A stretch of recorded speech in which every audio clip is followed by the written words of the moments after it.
ჩვენ ახლა იერუსალიმში ვართ. დავითის კოშკის მახლობლად. ალბათ ყველაზე საოცარი ისტორია ქართველებისა აქ არის მომხდარი. პეტრე იბერი იბერთა მონასტერს აშენებს. ეს მონასტრული ცხოვრების გარეჟრაჟია. პეტრე იბერის მონასტერს ერთი საოცარი ფაქტი უკავშირდება. ძველ იერუსალიმში არის აღდგომის ტაძართან ასეთი მონასტერი დიდი პანაგია და მიჩნეულია რომ ის ბერძნული ეკლესიის უძველესი მონასტერია, ანუ პირველი მონასტერი. მისი ისტორია ასეთია, რომ როდესაც დედოფალმა ელენემ აღდგომის ტაძარი ააგო, გარკვეული დროის შემდეგ, რათა საფლავის მცველებს ახლოს ეცხოვრათ, დავითის კოშკიდან გადავიდნენ იმ მონასტერში საცხოვრებლად. ახლა რატომ მოვყევი ის ისტორია პეტრე იბერთან? როდესაც ის ძველი მონასტერი აშენდა, პეტრე იბერი უკვე ცოცხალი აღარ იყო. მithumetes რომ მანამდე მას იერუსალიმი ჰქონდა დატოვებული. ეს ფაქტები მეტყველებს იმაზე, რომ პირველი მონასტერი ძველ ქალაქში უკვე როდესაც მონასტრული ცხოვრების გარეჟრაჟი იწყება და ჯერ არ არის ფართოდ ასე მონასტრები აშენებული, სწორედ პეტრე იბერის აშენებული უნდა იყოს და სავარაუდოდ თავდაპირველად ალბათ დავითის კოშკთან არსებულ მონასტერში პეტრე იბერის მონასტერს გულისხმობენ. იბერთა მონასტერს კიდევ ერთი უცნაური ისტორია მიჰყვება თან.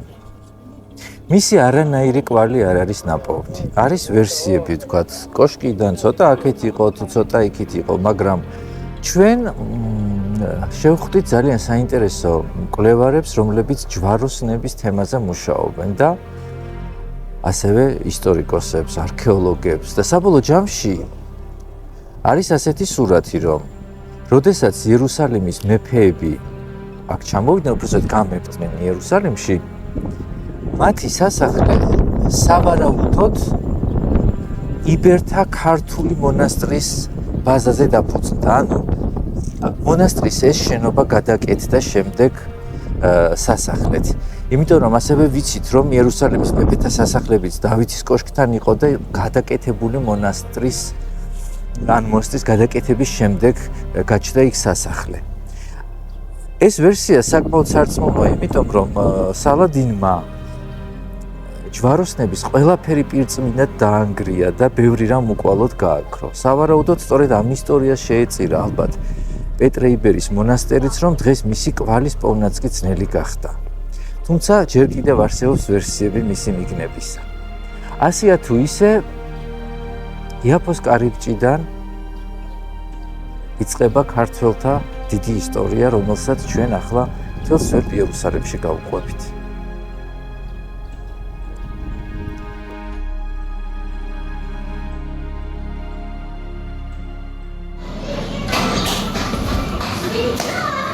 მე ახლა გამოვიდე მონასტრიდან, რომელიც ქართველთა უნიკალურობას ამ ქალაქში ყველაზე მეტად უსვამს ხაზს. აქ ხედავთ ნიშანს, ეს იერუსალიმის საპატრიარქოს ნიშანია, რომელიც ასე იკითხება ფილაგეტაფუ, ანუ საფლავის მცველი. ეს მონასტერი დღეს იწოდება ასე, დიდი პანაგია.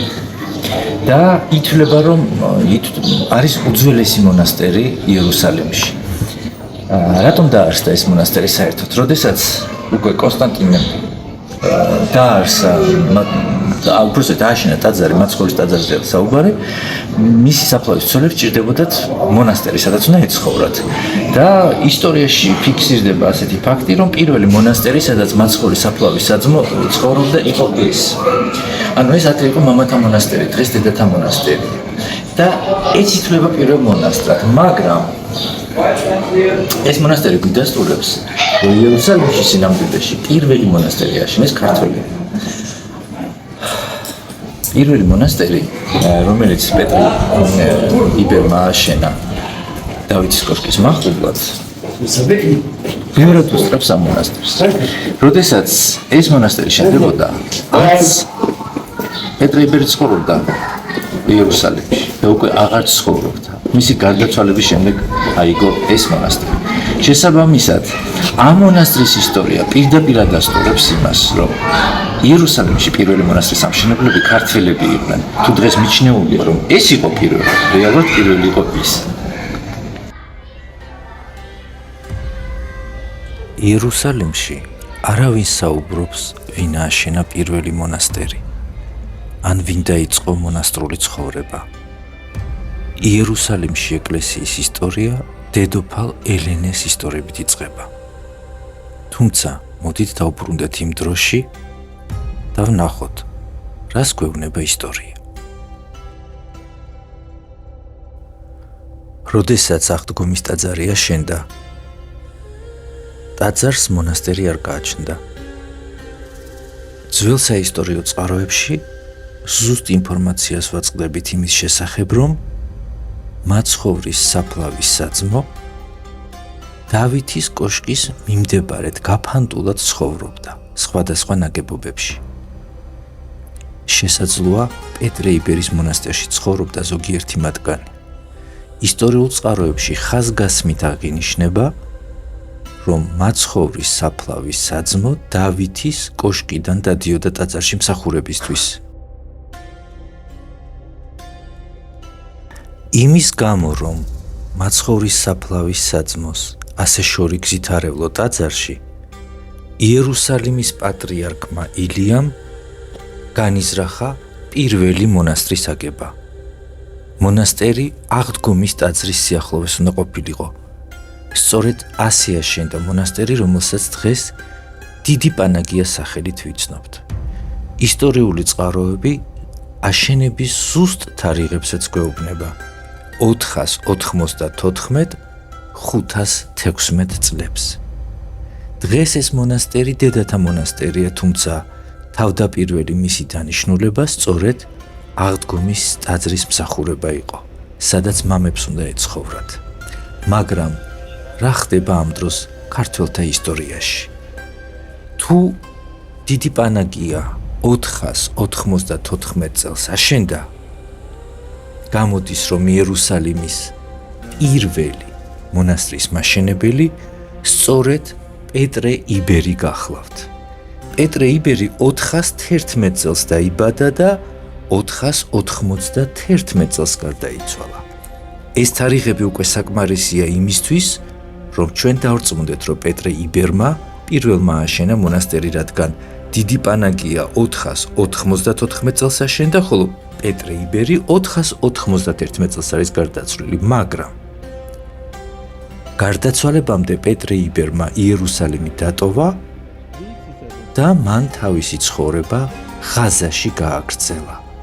ღაზა იმ ხანად ითვლებოდა ინტელექტუალების, სწავლულების, განათლებული ხალხის თავშეყრის ადგილად და იქ ცოდნა და განათლება დუღდა. პეტრე იბერმა მონასტერი ქართველებს დაუტოვა და ღაზაში გადავიდა მაიუმის ეპისკოპოსად. მაგრამ აქ კიდევ ყურადღება მისაქცევია ერთი გარემოება. ჩვენ ვიცით, რომ პეტრე იბერმა მონასტერი დავითის კოშკის ადგილას ააშენა. მან მნიშვნელოვნად საინტერესო ადგილი შეარჩია. ჩვენი კვლევების შედეგად დადგინდა, რომ ადგილი, სადაც პეტრე იბერი მონასტერს აშენებს, ძალიან მნიშვნელოვანი იყო იერუსალიმისთვის. აქ ერთ დროს იდგა ჰეროდეს სასახლე, შემდეგ აქ იყო ბანაკი მეათე ლეგიონისა, ხოლო მის შემდეგ ამ სტრატეგიულად მნიშვნელოვან ადგილას პეტრე იბერი დიდ ქართულ მონასტერს დააარსებს. საინტერესოა ერთი გარემოება კიდევ.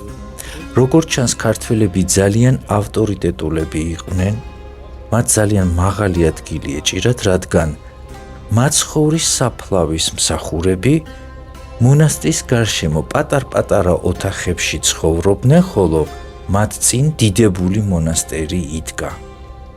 სწორედ ამიტომ განიზრახა პატრიარქმა ილიამ, რომ მონასტერი ასევე ჰქონოდა ბერძნულ ეკლესიასაც და მაცხოვრის აღდგომის ტაძრის გვერდით პატარა მონასტერი ააშენა. როდესაც ჩვენ ქართველთა ისტორიას ვიკვლევდით წმინდა მიწაზე, ყველაფერი იმისკენ მიუთითებდა, რომ იერუსალიმში პირველი მონასტრის მაშენებლებიც ქართველები უნდა ყოფილიყვნენ. ჩვენ ძალიან ბევრი ვიკვლიეთ და მივედით ამ დასკვნამდე. რა მოუვიდა პეტრე იბერის მონასტერს, ჩვენ ზუსტად არ ვიცით. თუმცა ამაზეც გვქონდა კვლევები და ჩვენ ეს ფილმით შემოგთავაზეთ. სავარაუდოდ პეტრე იბერის მონასტერი იერუსალიმში ლათინთა შემოჭრას ემსხვერპლა. როგორც ცნობილია, როდესაც 1099 წელს იერუსალიმი ლათინებმა აიღეს, მათ იერუსალიმის მეფეთა სასახლე დავითის კოშკის გვერდით დიდი მონასტრის ადგილას დადგეს, უფრო სწორედ დიდი მონასტერი გამოიყენეს სასახლედ. დავითის კოშკის გვერდით ერთადერთი დიდი მონასტერი იყო. ეს იბერთა მონასტერი გახლდათ.